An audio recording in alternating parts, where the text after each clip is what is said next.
Hi everyone, a big welcome or welcome back to my channel. Today I'm coming at you with 5 amazing short story collections that you need to read. From the weird and creepy to the witty and heartwarming to the societally probing. I love a good short story collection.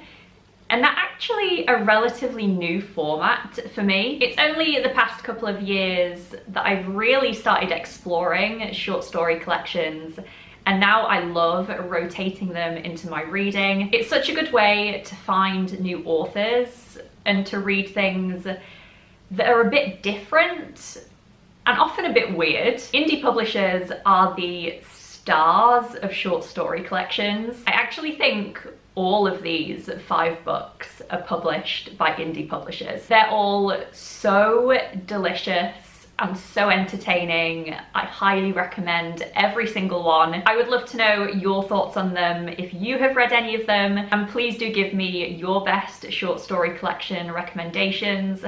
I really feel like I need to read more. First up today we have Dead Relatives by Lucy McKnight Hardy. This is a literary folk horror collection that invites you to peek behind closed doors. It explores themes of motherhood and the fragile body, family dynamics and small town tensions, unusual traditions and metamorphosis. The first and longest story follows young Iris, who has never left the big country home where she lives with her mummy and the servants, and where she speaks to her dead relatives as she waits for the arrival of the ladies. This is the book that made me fall in love with Lucy McKnight Hardy. She is the best folk horror writer that I have ever read. Her prose is filled with trepidation and suspense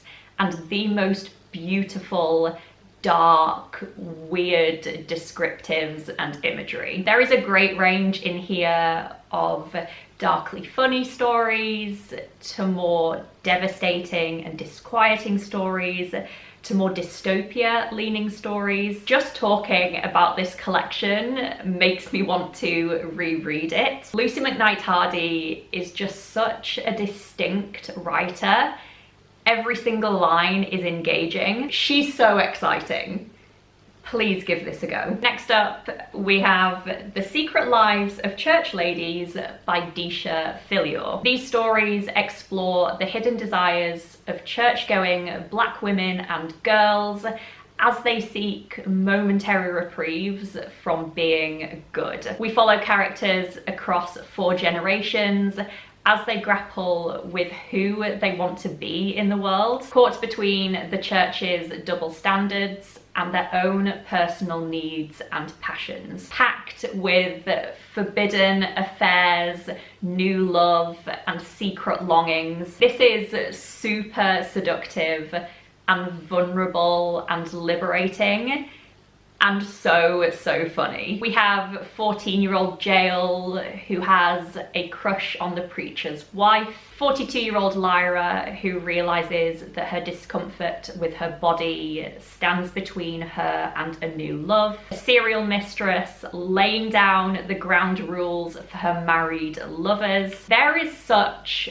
life and vibrancy and warmth in here. I highly recommend it. Next up, we have This Is Not Miami by Fernanda Melchor, translated by Sophie Hughes. Set in and around the Mexican city of Veracruz, these stories are inspired by true events. They probe deeply into the motivations of misfits and murderers, exploring their circumstances and their desires, forcing the reader to understand them and maybe even empathize with them. Fernanda Melchor is an expert at showing the fractures in Mexican society and how they show themselves in shocking and violent individual experiences. Stories include a young girl mistaking a drug trafficking plane for a UFO during a solar eclipse, refugees who hide on a ship and get off in Veracruz, mistaking it for Miami, and a criminal who the police didn't bring to justice and who was then burned alive by the city's residents. Told with such generosity, this collection is consistently dark and gritty and revealing. Fernanda Melchor's writing is like no other. She is one of the most highly perceptive and searing writers of our time. Fourth up, we have Doghearted, Essays on Our Fierce and Familiar Companions, edited by Rowan Haseo Buchanan and Jessica J. Lee. So this is technically a collection of essays from different writers, but they're also story-like, that I'm including it on this list anyway. In here, a bunch of contemporary writers write about their own personal experiences with dogs. That's it. This is totally glorious. I am a massive dog person. I was brought up with dogs. I love hearing about other people's dogs. The stories in here range from being totally joyful to weird and hilarious to heartbreaking to tender and uplifting. There's a real spread. As a whole, this book just totally captures the singular experiences that can come from owning a dog. The writing throughout is varied in style, but consistently lovely and engaging. This will pull on your heartstrings.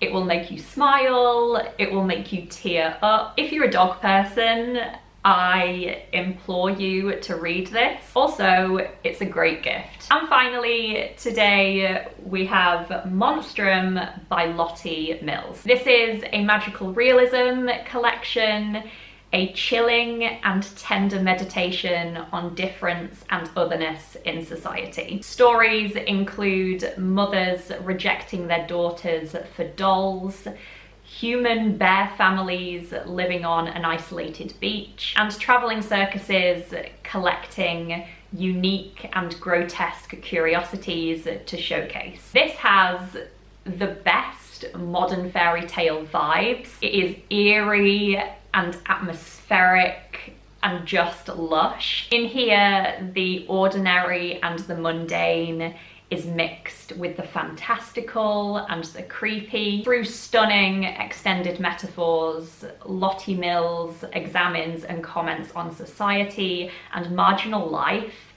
in the most beautiful and scathing way. She pierces right to the heart of things. All of the stories in here are so strong, packed with generosity and passion and rage. There is so much to sink your teeth into, and even the more impressive from such a young debut. There we go, guys. Those were 5 short story collections that I totally love and need more people to read. Like I said at the beginning, please do let me know some of your favourite short story collections. I feel like I don't get recommended them that much, and I would really like to read more of them. So give me your best and I'll start a list. As always, a big thank you for watching. I hope you all enjoyed it. I hope you're all well. Looking forward to chatting down below and seeing you very soon in another video.